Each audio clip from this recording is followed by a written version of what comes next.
examPAL. Let's start talking about it. How do you build a study plan?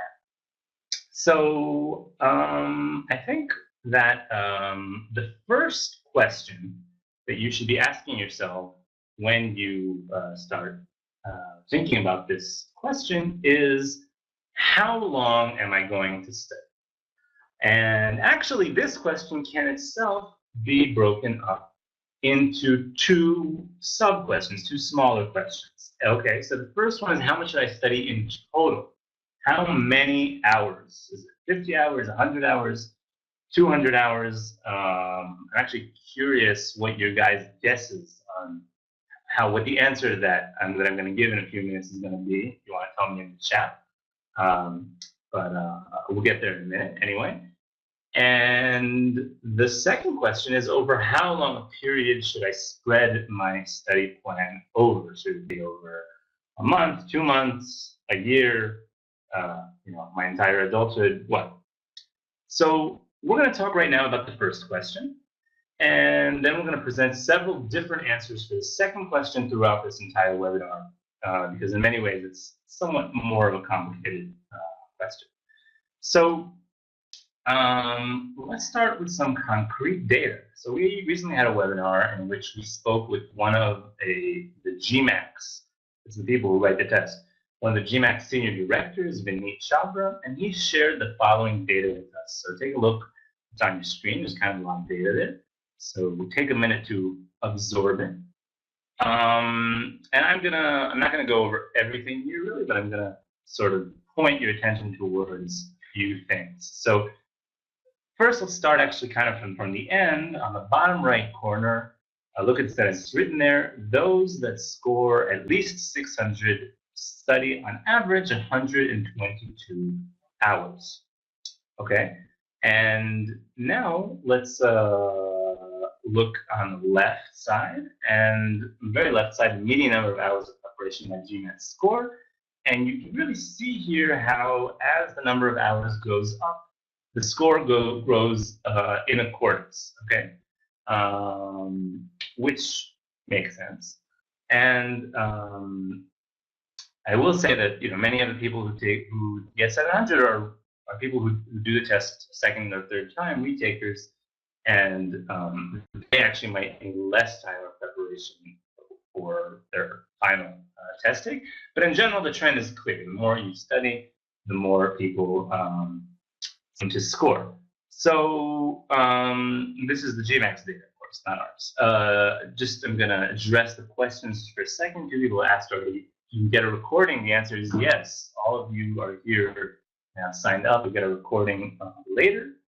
And if you have any more questions throughout the chat, keep them coming. So based on this data and also based on our own experience, we recommend studying for between 100 and 120 hours in total. Okay?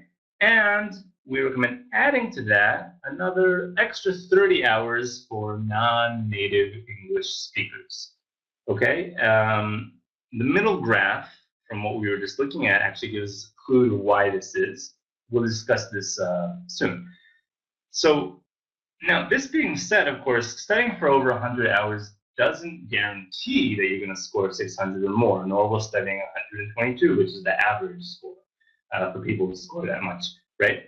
I mean, if you just spend 100 hours sitting in front of a piece of paper or sitting in front of your computer and you're only staring at the question without knowing what to do, or worse, you're just daydreaming, obviously that's not going to get you anywhere. So as with many things in life, it's not just the quantity, it's the quality, right? So, sorry. The real question is, what is going to determine if this 100 to 120 hours plus 30 hours perhaps will be enough? And the answer to that is how you spend them. And we're going to discuss that later, so don't worry, I'm not going to leave you in suspense.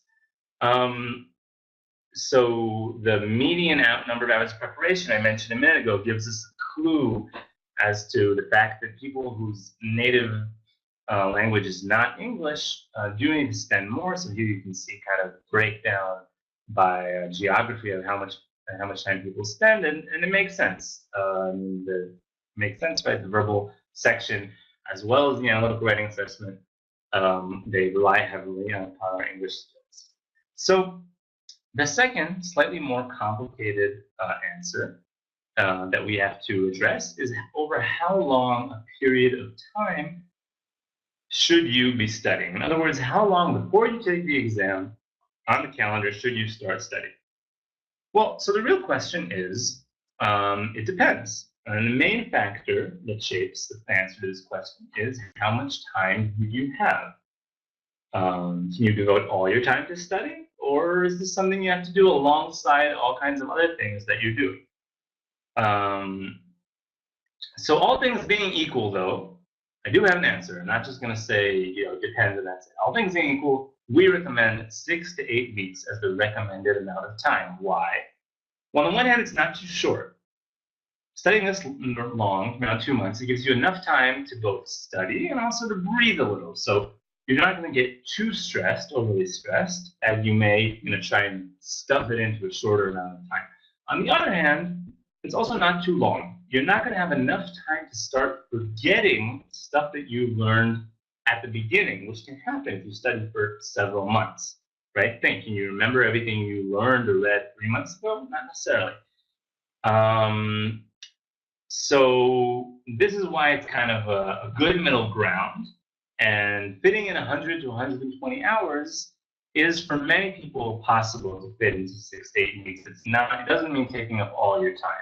So if it is possible for you, and as I just said, this is kind of a low bar. Most people who aren't incredibly busy, even if they're working full time, should be able to fit in 100 to 120 hours into 6 to 8 weeks. So if you're one of those people, this is what we recommend. What if you just suddenly remembered you have to take a GMAT and you need to do it in 30 days because that's the only way you're going to have time to apply to the school you want to? So this is hard, but it is possible. Even if you have a job and you can't devote your entire life for studying, it's specifically possible if you're someone like Larry. So let's talk now about Larry. So Larry, also like John, Larry has to take a GMAT in a month. First of all, that's kind of opening the condition here. But like John, he also has a full-time job. However, unlike John, he's willing to devote basically all of his free time working. He isn't working to study. Okay, he has 3 hours to study every weekday after work. And crucially, he specifically is planning he's planning to study, for 14 hours on the weekend. A lot of time, but he's willing to do that. I'll get that in a second. So if Larry's prepared to work hard, and if you are anything like him and you have 1 month and are willing to work hard as well, while difficult, it is possible. And we're going to talk about how now. First, though, let's just talk about the cons of this situation. Especially if you're someone who just thinks he's going to do it in 30 days because, why not? I can, why not? So there's some pretty obvious cons here. First of all, there's a lot of pressure, and I think that's pretty obvious why. And secondly, it's going to be quite difficult to find a work-study balance. You're not going to be too much fun over the next couple of weeks, and that's an understatement. You really won't have time to see your friends almost at all. On the other hand, not all is bad. There are a few pros to the situation. If you study over such a short time, it literally means that you're going to be fresh and you're going to be sharp, and you're not going to have enough time to forget almost anything. Right? People who study over a longer period of time have to start reviewing material at a certain point because they start forgetting. This is not going to be a problem for you. Plus, if you're working with examPAL, so examPAL automatically feeds you questions which incorporate material you've already done. For example, when you study coordinate geometry, the questions repeat the principles of triangles and quadrilaterals and circles and polygons, which means that you're constantly revising the material even while you're learning the material. So that's a pro for this scenario, specifically if you're working with examPAL. So if this is the situation, say goodbye to your friends and family.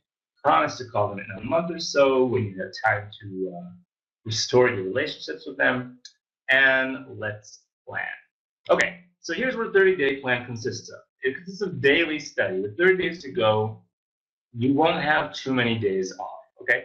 Still, though, as we said for 60 days, be realistic. Do try and think ahead of all of the time, the non-GMAT things you'll have to do, and build a schedule around them. You may, have to forego some things. You may not have time to do a lot of social things, but if you have stuff that you absolutely have to do, it's not a game changer necessarily, as long as it's not too many of them, and you can build a schedule around them.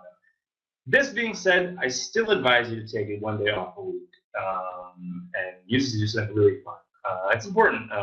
Even though we're stressed for time, it's really hard to study for 30 days in a row, or even it's hard to study for more than 7 days in a row. So take a day off. Okay, so now let's talk about an actual schedule itself. So what we did before in 47 days, now we're going to do in 20 days. 20 days to review the test material. So as we did before, we're going to make a list of all the topics. We're going to plan a mini schedule for each topic. So this time it's going to be around 1 topic per day, not 1 topic for 2 days. If you have exactly 30 days, it's going to be even a little bit quicker than that. There are going to be a few topics you're going to have to fit into more than 1 day, and most of the topics. A few topics you're going to have to fit more than 1 topic per day. Most topics can fit in 1 per day, okay? So what's left after this is to divide your time between the different sections in accordance with your situation. So again, every day, plan to work on a different section, fitting in both a review of the fundamental material, during which, of course, we're going to be keeping the same lists we discussed before, the material summary, practical tips, and also solving problems, say in the afternoon or whenever.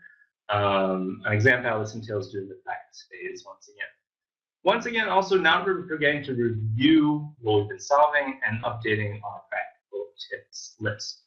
In addition, even though we're stressed for time, here as well, we should still try hard to maintain a daily routine of working on the vocabulary skills, 1.5 hours ideally. If not, then do at least an hour, or however much you can do really. Read articles, go over your vocabulary memorization lists, which are taken on examPAL from our vocabulary and memorization section. There's a whole list there. Okay, so here days 21, 28, the last 10 days more or less.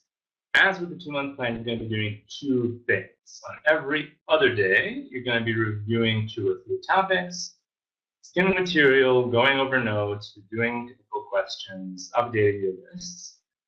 And on every day that you're not doing that, every other day you're not doing that, you should be taking the GMAT CATs. Okay? Again, if you can, do it at the same time that you're going to do the GMAT, and then spend the rest of the day analyzing and solving questions similar to those you got wrong.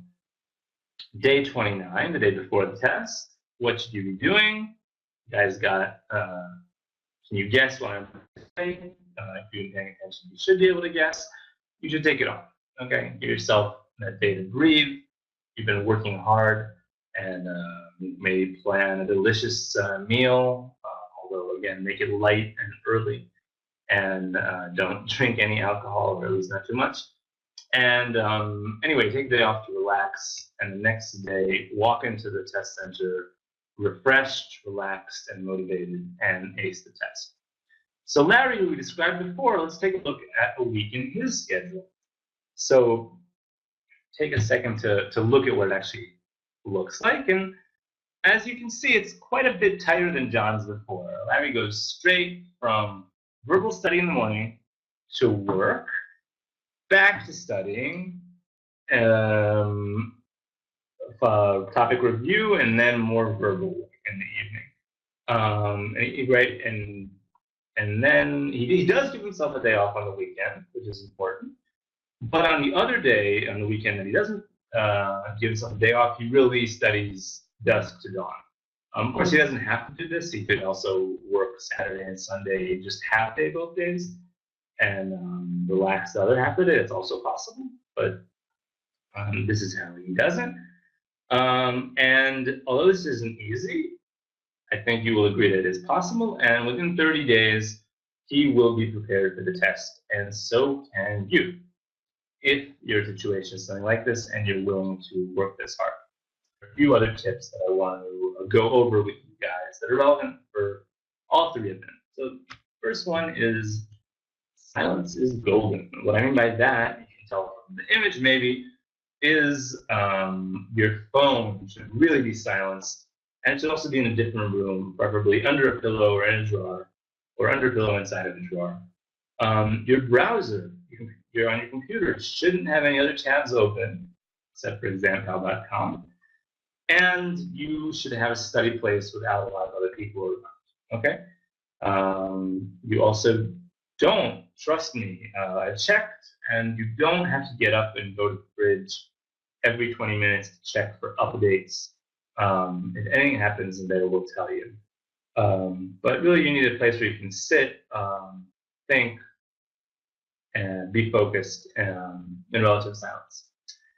If you're having trouble grasping something, so you need to ask yourself what exactly you're having, what kind of trouble you're having, okay? If it's something small, okay, you're having a hard time understanding the rules of how angles between parallel lines, which angles are equal to each other and which ones aren't. So if it's something kind of technical, so don't get postponed, don't get hung up over it, but you can push it back to the review days. That's what they're there for, okay? If it's something though fundamental and you just feel like, you know, I don't feel like I really understand parallel lines. It's a complicated concept. I'm not sure I understand it. So do devote more time to it. Okay. Prolong the time devoted to the topic itself, stealing from some other topic that you feel stronger about. So I'm going to give the subject of parallel lines. Here I'm going to give 4 days even, and I'm going to leave stats only 2 days because I feel better about that. Okay. You shouldn't, however, by any means erase subjects from your schedule entirely. Even if it's one you feel really good about, even if you won the state championships in sets, if that were a thing, still don't erase it entirely. You can shorten it, but leave yourself time to go over it. Okay, being good at something is nice, but why not be great if you can? Another thing to realize, another important tip, is that mistakes are opportunities. I'm sure this is not the first time you've heard that line, but it's true. So you should research every mistake that you and ask yourself, why did it happen? What do I need to do differently? Keep, as we've mentioned before, but I am going to repeat it because I think it's important, keep a running list of different mistake types you do, a running list of examples and tips on how to approach them correctly. I think you're better off doing 500 questions and really understanding them than doing 10,000 questions kind of blindly or robotically. Get 8 hours of sleep every night, and I won't add anything because it's just that simple. And exercise is recommended. It'll only help. examPAL,